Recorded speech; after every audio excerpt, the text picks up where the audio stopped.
Alright, basa po tayo. Let's read. Marcos, Kapitulo 14, versikulo 22 hanggang 31. So, Mark chapter 14, verse 22 to 31. Yeah. So, simulan na po natin. Basa po tayo. Medyo napahaba ako dun sa KJV eh. Medyo sobrang, napakasarap basahin nung part kanina. 22. Mark chapter 14. Habang kumakain sila Jesus, mali po ako ng basa, kasi nabasa ko agad yung word na Jesus, kaya habang kumakain sila. Habang kumakain sila, kumuha ng tinapay si Jesus. Kita niyo kung paano ako magbasa minsan. Habang kumakain sila Jesus, kasi ang kadugtong sila sa baba, ayun sila si Jesus. Kaya parang basa ko, habang kumakain sila Jesus. So, may ganun akong moments. Kaya I need to read it again. So, verse 22, habang kumakain sila, kumuha ng tinapay si Jesus. Nagpasalamat siya sa Diyos at pagkatapos ay pinagpira-piraso niya ito at ibinigay sa mga alagad niya at sinabi, kunin ninyo ito ang aking katawan. Alright. Mamaya may lilinawin tayo dito. May lilinawin si Lord pala. 23. Pagkatapos, mind you guys, ang context ito, buhay pa si Lord dito. Hindi pa niya inaalay yung sarili niya. This is a foreshadowing of what will happen. Alright, 23. Pagkatapos, kumuha siya ng isang kopang may inumin, nagpasalamat sa Diyos. Cup. Probably it's wine. At ibinigay sa kanila. At uminom silang lahat mula sa kopang iyon. 24. Sinabi niya sa kanila, ito ang aking dugo.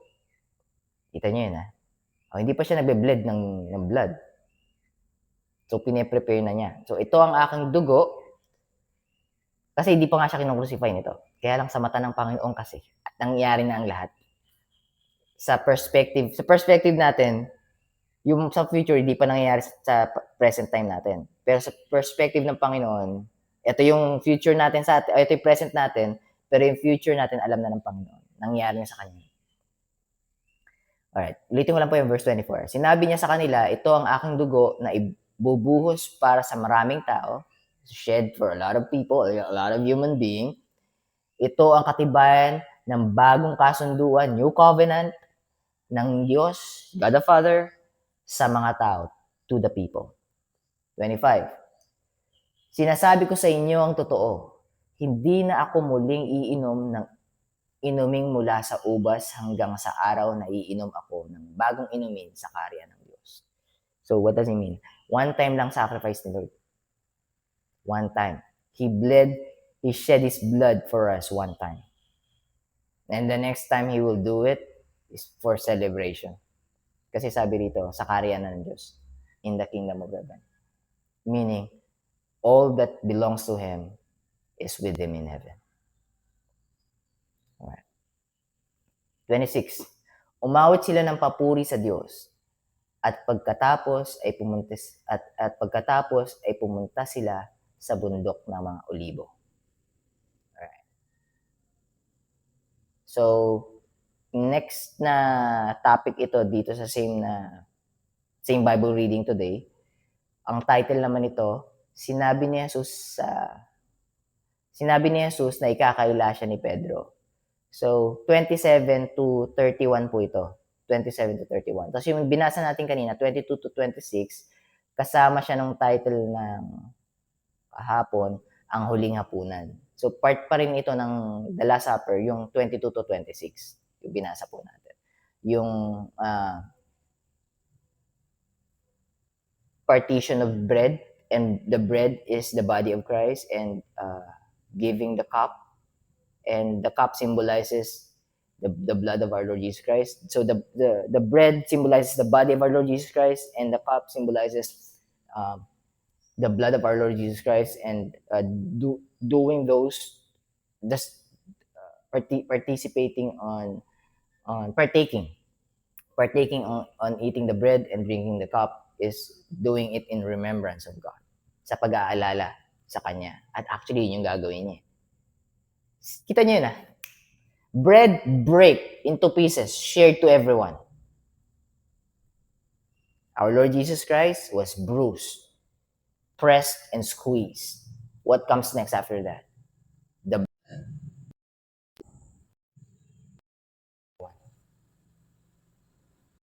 Grabe. Ano nangyari kay Jesus? Puro dugo lumalabas sa katawan. Simula sa ulo hanggang sa talampakan. Simula sa tuktok hanggang sa talampakan. Nagpakawala ng dugo ang Panginoong Hesukristo para sa iyo, para sa akin. Ako na-gets ko na eh. I'm praying and hoping that you get it as well. Kasi grabe yung peace of mind. Grabe yung rest. Alam mo yung paggising mo sa umaga, magtatrabaho ka, mahirap Lord pero okay lang. Worth it naman to after. Paggising ko sa umaga, Lord, challenging financially pero okay lang. Makakaraos din to. And after nito, sulit na sulit. Lord, lungkot na naman ang flesh ko. Mag-isa lang ako pero okay lang. After nito, kasama kita. Iba yung peace of mind ng may Diyos.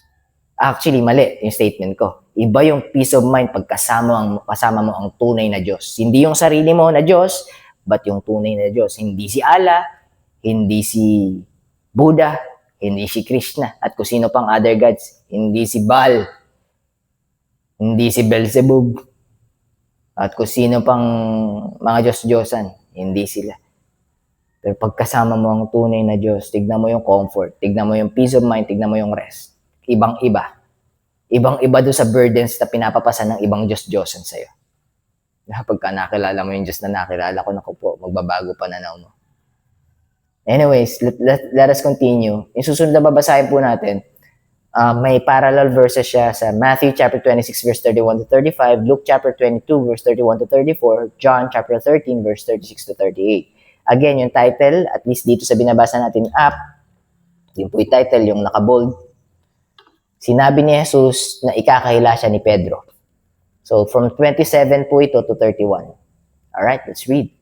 Sinabi ni Jesus sa mga alagad niya, iiwan niyo akong lahat dahil sinabi ng Diyos sa kasulatan, papatayin ko ang pastol, the shepherd will be stricken, I will strike the shepherd, and the sheep will scatter.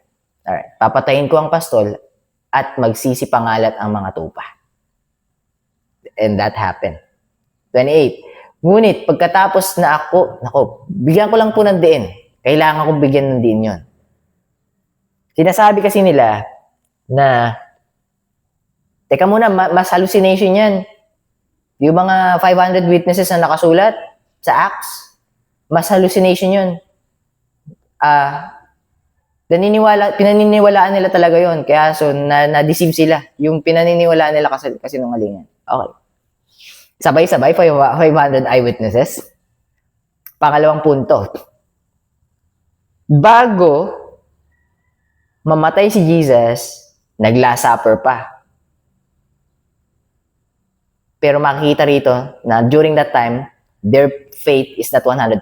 So, okay lang yun. Kahit hindi ka 100% ngayon, kailangan, bago dumating yung huli, dapat 100% ka na. Pero listen to this. God the Father strike God the Son for us. He punished God the Son for us. So, we will not bear the punishment. So, pero tingnan nyo to. Yung mga apostles, disciples back then, kadikit si Lord, kasama si Lord. Alam nila na kapag pakita ng miracle works, and nagbigay ng blessing sa kanila when they are in despair. Feeding the 5,000, feeding the 4,000, walking on water, calming the storm. Kita nila yun. Pero when the shepherd, yung pastol, has been stricken, allowed by God to be stricken for us, the sheep scatter. Unbelievers back then, the sheep scattered. They scattered. Nagpulasan. Imagine mo, for example, ito, nagsusugal. Bigyan ko yun ng imagery, visual imagery. O ito, sabong. Kumbaga, nagkumpulan sa sabong. Biglang may dumating na mga pulis. In Tagalog, parak. O, Pilipino, Tagalog pala tabi na basa. Parak. Alam niyo na yung parak. Pulis. Yung mga nagsasabong, scatter. Parang ganun nangyari. Nung dumating, yung parang punishment, magpapaparusahan sila pag nahuli sila. Takbuhan, pulasan. Ano ibig sabihin? Ano pinupunto ni JB rito? After that, what happened? When our Lord Jesus Christ resurrected from the dead, the sheep scattered, di ba? Nagpulasan nung napahirapan ng Panginoon. Namatay ang Panginoon, pero nung nabuhay muli ang Panginoon after ng 3 araw, pagkalipas ng 3 araw, nagpakita sa kanila. Ito yung gusto ko sabihin. After nun, from that moment onwards, 40 days nagstay si Lord. Nanatili kasama yung mga eyewitnesses. 40 days. After 40 days, He ascended into the right hand to sit on the right hand of the Most High. Pero tignan niyo nangyari after. Every apostles didn't run away anymore. Every apostles, even the believers, didn't turn their back away from God anymore. Pagka nakilala niyo yung tunay na Diyos, di mo tatalikuran ng Diyos. Once saved, always saved. Because you will never turn your back away from God when you fully understand what you have received from God. No amount of money could match it. Walang katumbas na pera ang pinagkaloob ng Panginoong Diyos ng libre para sa atin. Ang buhay na walang hanggan na makapiling niya tayo. Ang buhay na walang hanggan na makapiling natin siya sa kaharian niya. Alright, anyways, basahin ko na po ulit. So 27, basahin ko lang, bigyan natin ng diin. Sinabi ni Jesus sa mga alagad niya, iiwan ninyo akong lahat. Pinrophesy na at nangyari nga.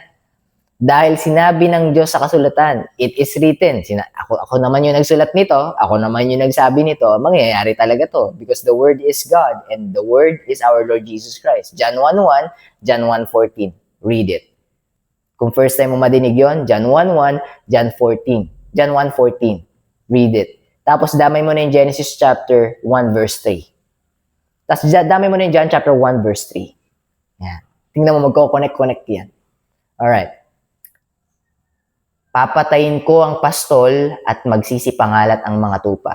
28. Ngunit pagkatapos na ako'y muling mabuhay, mauuna ako sa inyo sa Galilea. Kita mo to, Lord, kumakain lang tayo. Ikaw yung Messiah, binigyan mo kami pag-asa. Akala ko ba i-overthrow natin tong Roman Empire? Ba't sabihin mo mamatay ka? Di sila makapaniwala. And they are worrying because they are safe and they have peace of mind and rest while He's with them. Pero nung mamalaman nila, teka, iwanan mo kami, wait lang, hindi namin to kaya mag-isa. Nagkaroon ng worries. That's the reason why they scattered. And when it happened, they scattered. 29. Sinabi ni Pedro kay Jesus, Lord, them, but not me.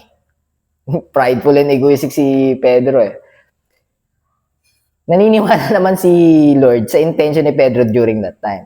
Kaya lang, Lord knows what will happen in the future. Peter doesn't.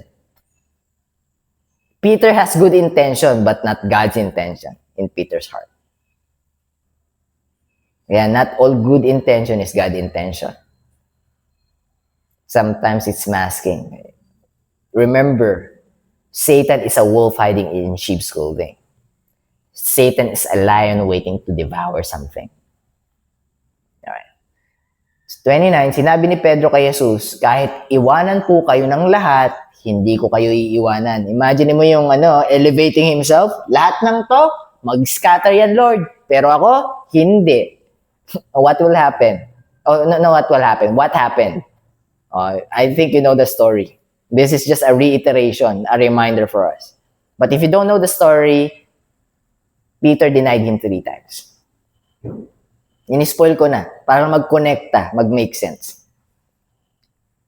30. Sinagot siya ni Jesus, sinasabi ko sa iyo ang totoo, bago tumilaok ang manok ng pangalawang beses, ngayong gabi, 3 beses mo akong ikakaila. 3 beses mong ikakaila, nakilala mo ako. O, kita mo, Peter, sinasabi ko sa iyo heart mo. Kasi alam ko gagawin mo eh. Ang problema, hindi mo alam. Pero may good intention ka. Pero dahil prideful and egoistic ka, sinabi mo nga, yung mga yan, mga kapatid kong yan, they are beneath me. They will scatter. They will run away from you. But to the death, I will be with you. In prison, I will be with you. What will happen? Uy, kasama to ni kasama to nung Nazarene. Hindi ko siya kilala. Another one. Uy, di ba kasama ka niya? No, hindi ako kasama niyan. Pangatlong beses. Hindi, kasama ka niya, nakita ka namin. PI na yan, GAGO na yan. Para ma-remove yung sarili sa Panginoon, naging makamundo. And then, the cock crow.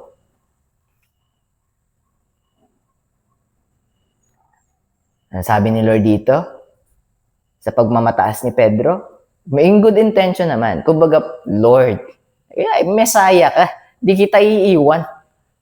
Kahit pitpitin yung kamay ko ngayon, ikaw lamang, hindi kita lalayuan.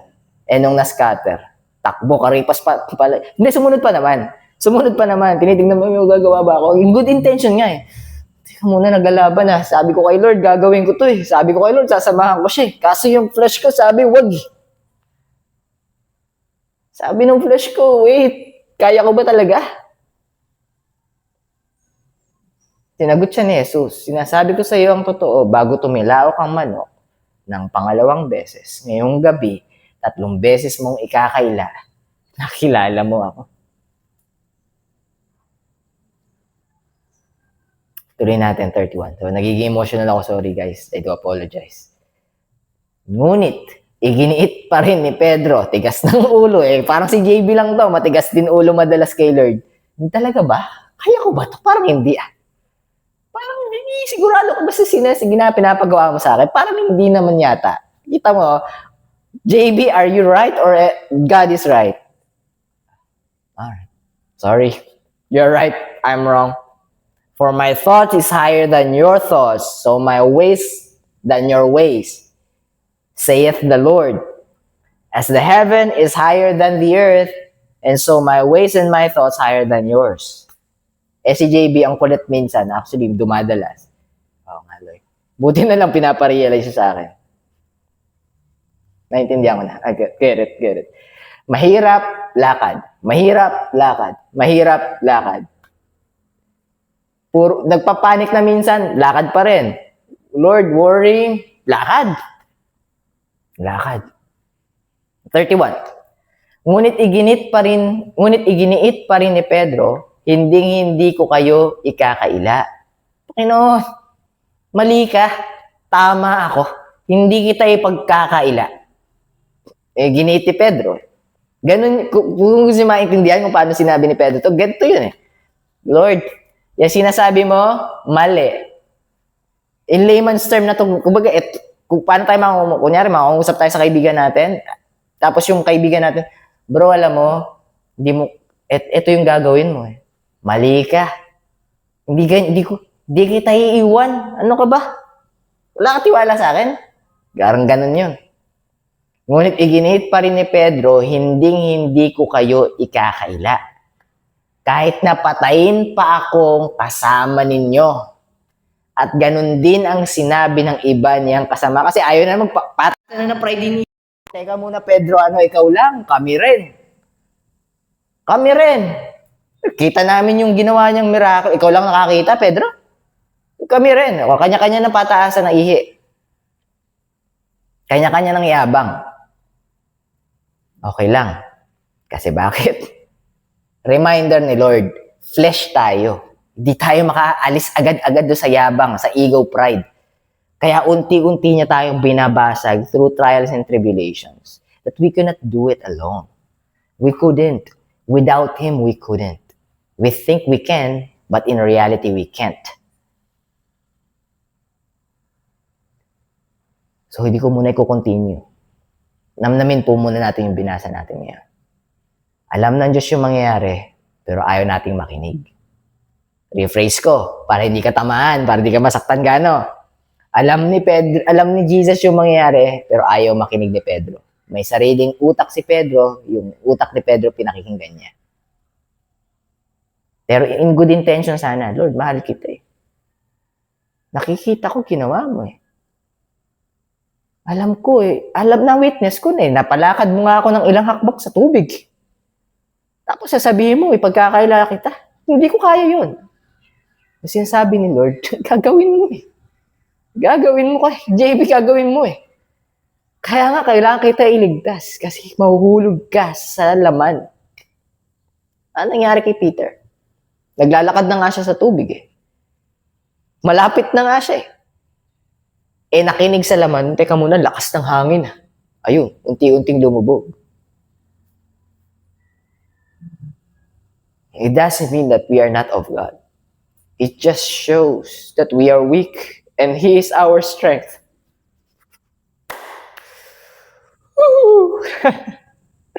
Yeah, pakawalan ko muna kasi babasa pa ako eh. Damdamin nyo na lang, basahin nyo na lang ulit guys. Basahin nyo na lang ulit yung mga binasa natin.